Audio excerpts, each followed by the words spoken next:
Hot issue ngayon sa social media, yun nga po, pambaba siya BI regarding dito kay Madam Alice Go. Ang sabi nila, pag ordinaryong Pilipino, napakahirap at simpleng bagay, ino-offload yung mga pasahero or hindi, kung hindi naman, ay hindi po nakakaalis on time to the point na naiiwan sila ng kanilang flight. Baka po pwede niyo po kami bigyan ng tamang proseso, dapat pong hingin, dapat dalhin ng isang ordinaryong Pilipino na magbabakasyon, let's say sa Hong Kong, Singapore, o sa ibang bansa na kinakailangan para po masatisfy yung requirements po ng BI.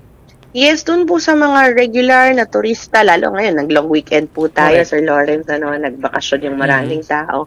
Walang kinakailangan ikabahala po yung mga regular na turista na mamamasyal lamang abroad. They just have to bring their return ticket, their regular bookings, yung hotel nila, itutuluyan nila and all. At saka visa, kung visa required po yung bansang pupuntahan. And that's it. The other questions really are more about their identities and their backgrounds. But kung sila po ay regular na turista, wala po silang kinakailangang ikabahala. Ang tinututukan po natin at hinahanap po ay yung mga victims of human trafficking, yung mga na-recruit illegally.